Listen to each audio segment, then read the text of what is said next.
One of the more common questions that astrologers get asked in a reading is, what is my soul purpose?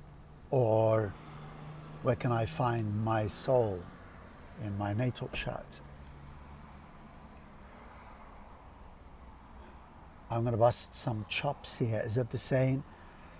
I'm going to go out on a limb and highlight a particular confusion about this question of soul.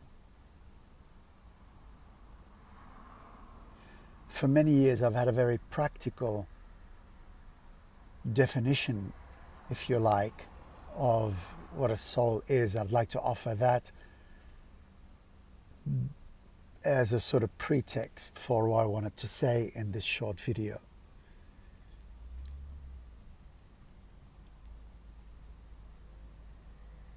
Practically speaking, a soul to me is the manifest expression of the harmonizing of the inner masculine and feminine. A soul is the manifest expression when the inner masculine and the inner feminine have been reconciled of all their differences, when all obstructions that would usually get in the way of their fluid expression has been overcome. The next thing to say about this is that when we talk about the inner masculine and the inner feminine, astrologically speaking, we're talking about the archetypes of the sun representing the masculine and the moon representing the feminine, or to subscribe to the Chinese symbol of the yang and yin, or yin and yang, which I think is such an elegant way of describing in a nutshell what harmony between the masculine and the feminine can look like. I think it's very poignant, it's very beautiful symbol for the potential for the harmonizing of the inner masculine and feminine. And what I'm saying here is that a soul is the byproduct of that harmonizing. Contrastly, ego, or what we call ego, is the manifest expression of inner discord, inner conflict between the masculine and the feminine. So,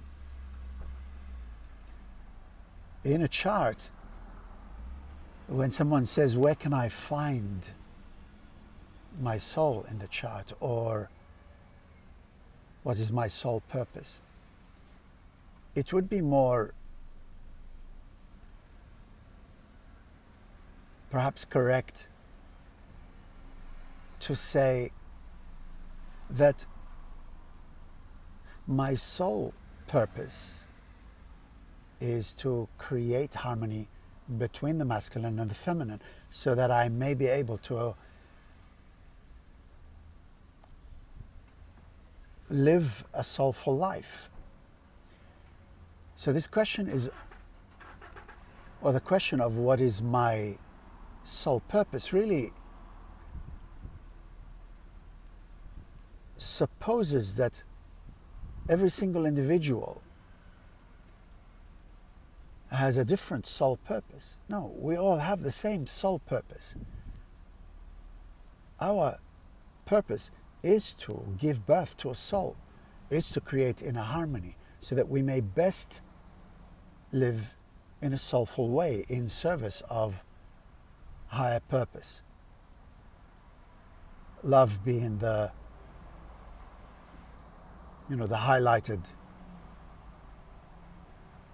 point here. Astrology is just a language. It's a language of the stars. The natal chart, or the birth chart, that an astrologer uses in order to give a reading, is the framework wherein this language is spoken. The story that the natal chart tells is the story of a soul that is on a unique journey of maturation towards being of service to higher purpose. The astrologer, if we're going to define an astrologer, would be someone who is fluent in the language of the stars and is capable of taking a look at a natal chart, reading it first of all because they understand the symbolic language, the glyphs, what they represent, and then he's able or she's able to interpret the natal chart, the language that is appearing before them. So the question now comes then, if we all have just one sole purpose, what is the use of astrology? What is the use of the natal chart? And why do we have individual natal charts if it's the same for everyone?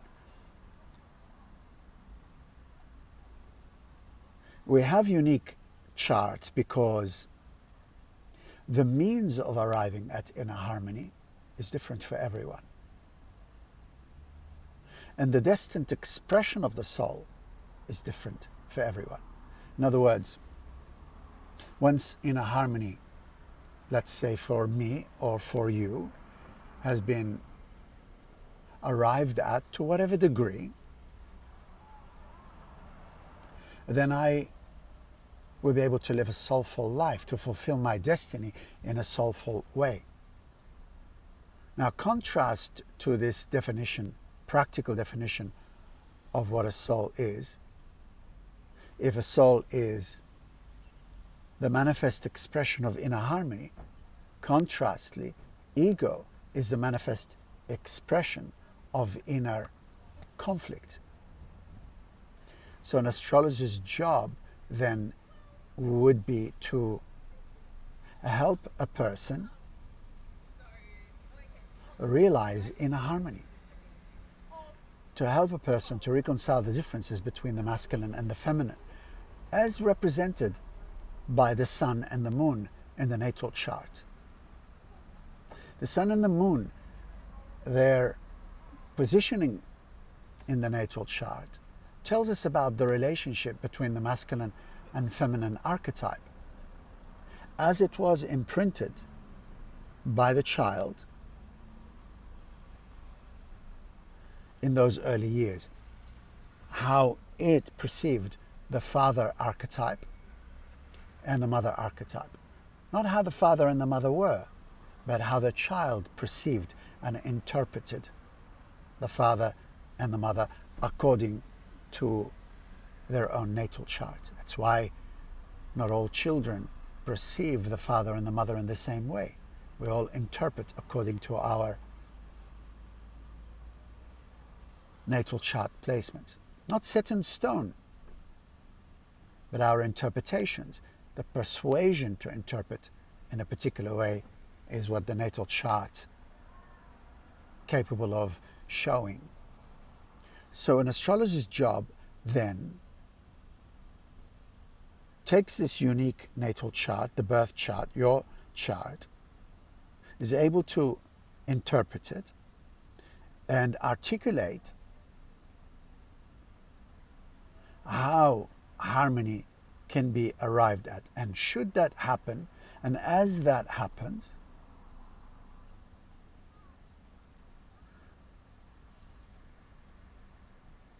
what can be expected, or what would be the right arenas of experience for the soul expression to occur in, as opposed to ego expressions to occur in. For example, if we have, let's say, the sun in the first house. The 12 houses, first of all, for the purpose of clarification, so you can keep following along a little longer. The 12 houses represent, in the natal chart, the 12 fields or departments of human experience that represent basically the 12 areas that we live in. This area of relationship, area of finances, area of career, and so on and so forth. The 12 departments of human experience. They are where the action takes place. The planets represent the actors, it's the action, it's the verb. The signs are the qualities. So the planets are who or what is acting. The signs are how they are acting. They describe the quality, the style of action, and the sign modifies the planet's action. And the houses in the chart, the 12 houses, where that action is taking place. So if the sun is in the first house, then that's where that action is taking place. If it's in the 7th house, the house relates to intimate relationships. That's where that action is taking place. So that's where there is a potential for soul expression, contrasted with ego expression, discord.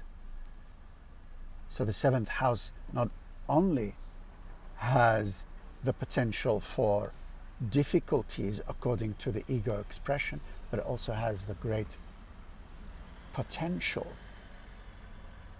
of soul expression. Just something to consider, to think about when it comes to the subject of soul and the placement of the soul in the chart. There's nowhere really in particular that you can look at, although there are many schools of thought about this. My perspective is that the whole chart is the narrative of the soul. You can't really find it or locate it anywhere specifically. The whole chart is the story, the narrative of a particular kind of soul. What particular kind of soul, what kind of soul it is? The best place to go in respect to this question is the ascendant, esoteric astrology, as opposed to mundane astrology. Mundane astrology is personality astrology. Esoteric astrology is soul-based astrology. Esoteric astrology looks to the placement of the ascendant or the rising sign as an indication of your soul. It says the ascendant is the soul. Mundane astrology says the ascendant, in fact, is the personality. So, I hope this was at all interesting for you. Let me know. I'm teaching a 8-week fundamental course on astrology in about 4 weeks, 3.5 weeks, if we have enough numbers. What I bring to the subject of astrology is my own research and examination of the subject of spirituality for over 30 years.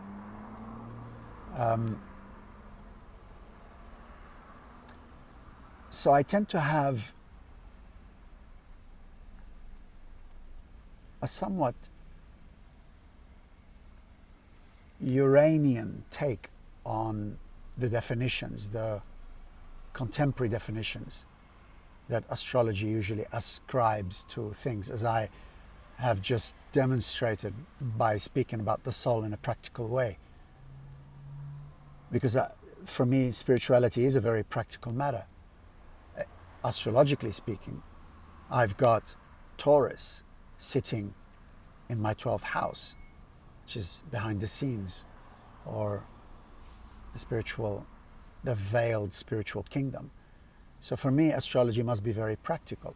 Taurus is a very practical sign.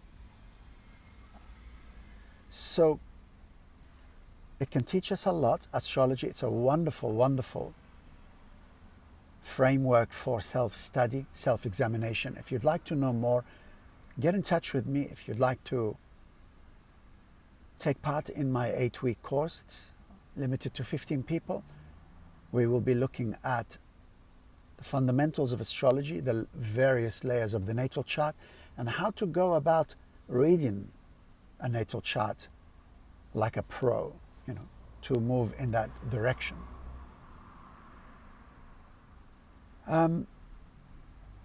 That's it for me. I hope you've enjoyed this. Let me know in the comments below. I will also put a link to the course starting, I think, in